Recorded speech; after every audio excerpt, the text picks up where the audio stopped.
So hello guys, welcome back to my YouTube channel. ठीक है, तो आज टारगेट का हमारा है डे 3।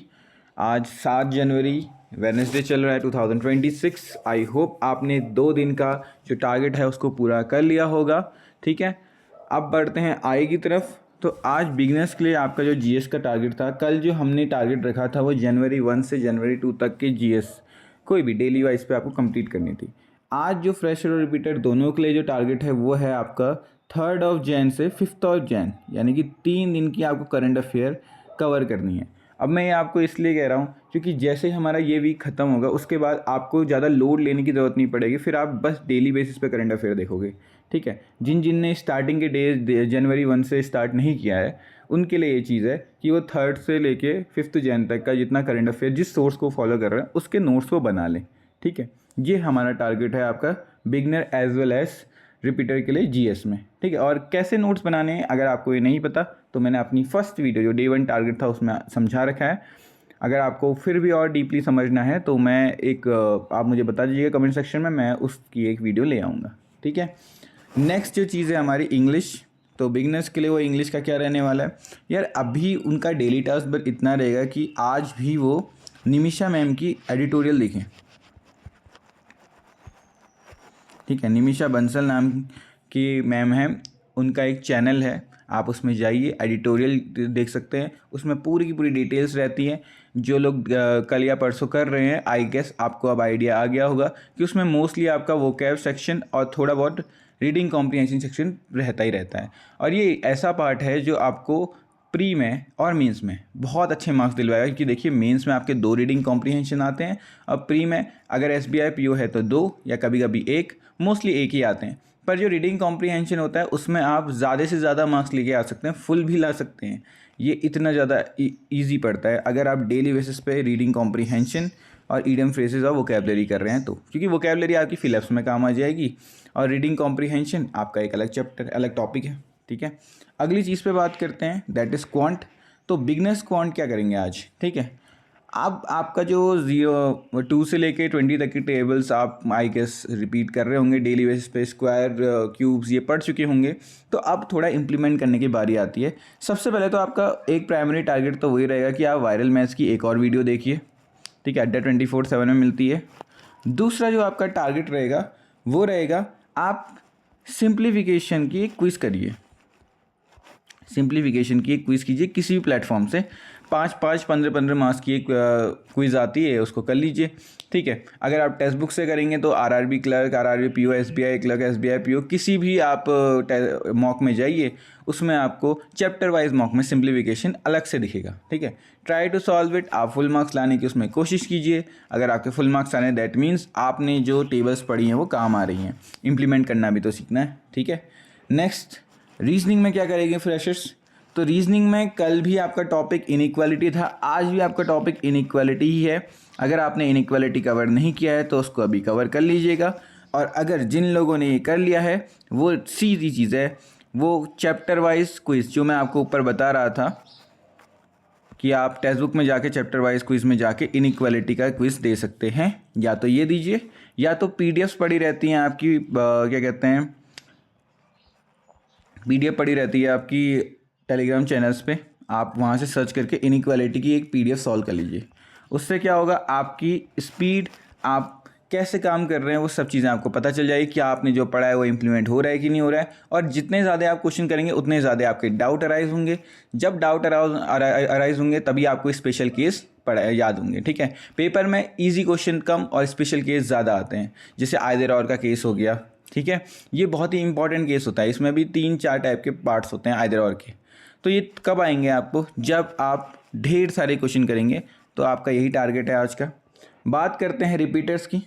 तो रिपीटर्स का आज का जीएस सेक्शन में क्या होगा, देखिए फ्रेशर्स का जो था वही इनका भी है, 3 जैन से 5 जैन तक इनको कंप्लीट करना है और बहुत ही डिटेल में लिखना है। ठीक है, ये मत लिखना, अरे हाँ एक चीज़ मैं आपको मेंशन करना भूल गया था, जब आप जीके के नोट्स बनाते हैं ना तो बस हेडिंग मत लिखिएगा, उसके हेडिंग लिखने के साथ साथ बेसिक इंपॉर्टेंट पॉइंट्स, अगर जैसे कोई स्कीम है तो आपको उसका आउटले लिखना पड़ेगा, आपको ये लिखना पड़ेगा किस ईयर में इंट्रोड्यूस हुई है, क्या उसका टारगेट है, अगर कहीं पे फाइनेंशियल कौन देख रहा है ये भी मेंशन है तो ये भी लिख दीजिएगा। उसका टारगेट क्या है, उसका एम क्या है, ये भी आपके पास मेंशन होना चाहिए।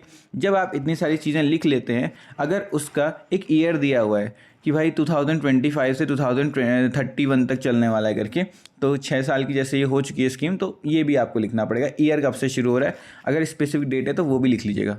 इससे क्या होगा, कल के दिन क्वेश्चन अगर ज़्यादा ही डीप आ गया तो भी आप आंसर कर सकते हो। जैसे लास्ट टाइम मुझे याद है IPS PO में आपका स्वनिधि स्कीम के बारे में पूछा गया था कि उसका आउटले कितना है करके, ठीक है। तो स्वनिधि स्कीम के लिए स्ट्रीट वेंडर वाली जो स्कीम है उसके रिगार्डिंग आपका आउटले पूछा गया था IPS PO में। तो आउटले थोड़ा थोड़ा उसके नज़दीक पूछा गया था। तो आपको ये कैसे याद होगा, जब आपने इस स्कीम को इस तरीके से पढ़ा होगा, ठीक है। कई बार फुल फॉर्म पूछ लेता है कि जैसे कोई स्कीम हो गई, मित्र स्कीम है जैसे, तो उसमें टी किसके लिए स्टैंड कर रहा है, मुद्रा स्कीम है जैसे, उसमें डी किसके लिए स्टैंड कर रहा है, ऐसी चीज़ें। तो आपको अच्छी से वो स्कीम्स लिखनी है ताकि आपका इन फ्यूचर कहीं से भी उससे क्वेश्चन आए तो आप उसको आंसर कर पाएँ, ठीक है। अगली चीज़ इंग्लिश में आप क्या करेंगे, अभी आपके 120 रूल्स चल रहे हैं, तो लास्ट टाइम आपने 10 से 20 रूल्स के लिए पढ़ा था, आज 20 से 30 तक पढ़ना। और आई होप आप बहुत अच्छी से नोट्स बना रहे होंगे, और बनाने चाहिए भी, क्योंकि ये एक बार वन टाइम इन्वेस्टमेंट है आपका। इस टाइम पे अगर आप नोट्स बहुत अच्छे से बना लेते हैं तो बाद में आपको दिक्कत नहीं पड़ेगी। आपको बाद में रिवीजन ही करना पड़ेगा जब भी आपका इंग्लिश का एग्जाम हो रहा होगा, शायद लास्ट के 1-2 दिन आप रिवाइज कर रहोगे बस, या कहीं पे आपको दिक्कत होगी तो आप रूल देख सकते हो। पर हो सके ना तो बहुत ज़्यादा इसके जो एग्जाम्पल्स है वो लिखना, बस एक रूल लिख के आगे मत बढ़ जाना, इसके बहुत सारे एग्जाम्पल लिखना। उससे क्या होता है, कल के दिन आप रिवाइज भी करने आओगे तो आपको याद आएगा कि हाँ इस एग्जाम्पल में ऐसे हुआ था। और जहाँ तक मुझे पता है निमिषा मैम की जो वीडियो है उसमें इतने ज़्यादा एग्जाम्पल है, क्योंकि मैंने खुद से नोट्स बनाए थे और मुझे वो बहुत बेनिफिशियल रहे, ठीक है। आगे बढ़ते हैं।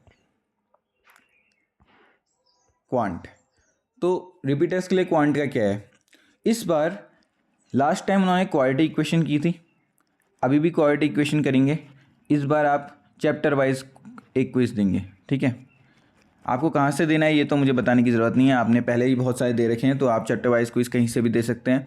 प्लीज़ इसमें आप मैक्सिमम स्कोर करने की कोशिश कीजिएगा, हो सके तो रैंकिंग 1 लाने की कोशिश कीजिएगा। दूसरी चीज़ जो आपको करनी है इसके साथ, वो करनी है कहीं ना कहीं आपको नंबर सीरीज़ पे काम करना है। इस स्पीड मैथ का भी बहुत इंपॉर्टेंट रोल है, क्योंकि मेंस में आपकी नंबर सीरीज़ बहुत ज़्यादा आती है, मिसिंग और रॉन्ग दोनों। तो आज का जो टारगेट है आपका वो नंबर सीरीज़ है और मिसिंग है। इसका तो कोई कॉन्सेप्ट नहीं होता, फिर भी अगर आप जाके देख सकते हैं, यूट्यूब पे कोई पढ़ा रहा है तो देख सकते हैं उसे।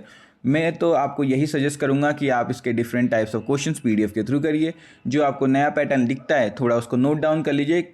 ज़्यादातर पैटर्न्स अब आपके बहुत ज़्यादा रिपीट होने लग गए बैंक में, जैसे स्क्वायर होना, क्यूब होना, या डबल डिफरेंस में स्क्वायर क्यूब होना, या सिंगल एक ही रिपीटिव डिफरेंस होना, ये सारी चीज़ें बहुत कॉमन हो चुकी हैं। इसलिए आप जितनी ज़्यादा इसकी प्रैक्टिस करेंगे आपके लिए वो पैटर्न उतना ईजी होता चला जाएगा, ठीक है। और पेपर में वो स्ट्राइक तभी करेगा जब आप प्रैक्टिस करेंगे इसकी। अगली चीज़ है, लास्ट चीज़ आपको रीजनिंग में क्या करनी है। तो आपके एक यूट्यूब में एक टीचर हैं, दैट इज़ पुनीत सर।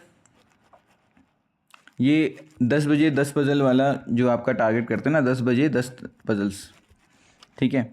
इसमें आप जाएंगे, आप उनके यूट्यूब चैनल पे जाइए, शायद आई एम नॉट श्योर ओली बोर्ड में पढ़ाते हैं, कहाँ पढ़ाते हैं मैं इसके लिए इतना श्योर नहीं हूँ, बट हाँ उनका एक आप 10 बजे 10 पज़ल में आप यूट्यूब पे सर्च करेंगे, आपको मिल जाएंगी बहुत बड़ी प्लेलिस्ट। आप उसमें जाइए, SBI PO की, ठीक है, प्री की पज़ल सॉल्व करिए, एक वीडियो सॉल्व कीजिए, ट्राई कीजिए कि वो 10 पज़ल्स आप उनके दिए हुए टाइम पे सॉल्व कर पाते हैं, ठीक है। उससे क्या होगा, जब उनका वो टाइम, वो क्या करते हैं ना, वो क्वेश्चन दिखाते हैं, टाइम का वो एक टाइमर लगाते हैं 3 से 2 मिनट, बेस्ड अपॉन जो क्वेश्चन, उनको पता रहता है कि इस क्वेश्चन को करने में कितना टाइम लगने वाला है। तो आप भी उस टाइम के अंडर करने की कोशिश कीजिए। अगर आप उस टाइम तक कर लेते हैं ना, जिस तरह का लेवल पुनीत सर बनाते हैं वो पेपर से बहुत ज़्यादा टफ रहता है। अगर टफ नहीं भी रहता है तो भी ऐसा रहेगा कि पेपर में इससे ईजी आना ही आना है। उससे आपको फ़ायदा क्या होगा, डेली बेसिस पे आप डिफरेंट एरियाज़ पे अपने पजल्स के वर्क कर पाओगे, और वो आपको बहुत लॉन्ग टर्म पे बेनिफिशियल रहेगा, ठीक है। मेरी सच बताऊं तो स्पीड जो आपकी रीजनिंग में स्ट्रांग हुई थी लास्ट टाइम जब मैंने SBI PO का या फिर जिस भी पेपर का एग्ज़ाम दिया है, उसमें रीजनिंग मेरी स्ट्रांग रही है, तो वो पुनीत सर की वजह से रही है, क्योंकि पुनीत सर की जो पजल्स थी वो बहुत ज़्यादा ईजी कर देती है चीज़ों को एग्ज़ाम में, ठीक है। तो प्रैक्टिस आप यहाँ से कर सकते हैं। आई होप आप ये करेंगे। और एक छोटी सी चीज़, ये तो पज़ल सेक्शन हो गया, उसके अलावा इनइक्वालिटी की एक क्विज़ भी कर लेना, ठीक है। और इसमें आप थोड़ा फुल मार्क्स लाने की कोशिश करना, इनइक्वालिटी की एक क्विज़ करना। तो 2 टारगेट हैं आपके रीजनिंग में, एक इनइक्वालिटी की क्विज़ और एक पुनीत सर की 10 बजे 10 पज़ल वाली वीडियो को देखना जो SBI PO प्री की होगी, ठीक है। मैं अभी इतनी बड़ी वाली इसलिए कह रहा हूँ क्योंकि अगर आप बड़े एग्जाम की पजल्स को सॉल्व करना सीख जाएंगे टाइम पे, तो छोटे एग्जाम्स आपको कुछ ज़्यादा मुश्किल नहीं क्रिएट करेंगे, फिर आप मेंस की तरफ जा सकते हैं सीधे, ठीक है। तो यही था आज की वीडियो में हमारा रिपीटर्स और फ्रेशर्स दोनों के लिए जो टारगेट्स हैं। आई होप आप ये करेंगे, ठीक है। तो मिलते हैं आपको नेक्स्ट वीडियो पे। मैं अभी भी देख रहा था यूट्यूब पे कि बहुत सारे ऐसे मेरे सब्सक्राइबर्स, बहुत सारे ऐसे मेरे व्यूअर्स हैं जो सब्सक्राइबर्स नहीं हैं, ठीक है। लगभग 48 to 49% है। तो मैं उनसे रिक्वेस्ट करूँगा, प्लीज़ एक बार सब्सक्राइब करने में कुछ नहीं जाता है, ठीक है। आप सब्सक्राइब करिए और ये डेली वीडियोस तो आते रहेंगी, आपको बस सब्सक्राइब करके थोड़ा सा मेरा मोटिवेशन बढ़ाना है, इतना सा थोड़ा कष्ट करके ना सब्सक्राइब बटन पे क्लिक कर सकते हैं। और बाकी जो मेरे नॉर्मल यूज़र्स हैं, नॉर्मल व्यूअर्स हैं, आप एक काम कीजिए, आप अपने फ्रेंड्स के साथ भी इसको शेयर कीजिए, लाइक कीजिए वीडियो को। अगर आपको ये लगता है कि जो मैं मेहनत कर रहा हूँ थोड़ी बहुत आपके लिए, वो आपके बेनिफिट में जा रही है, ठीक है। अगर नहीं जा रही है तो इट्स ओके, अगर जा रही है तो please hit a like button, वो बहुत ज़्यादा मोटिवेटिंग होता है, ठीक है।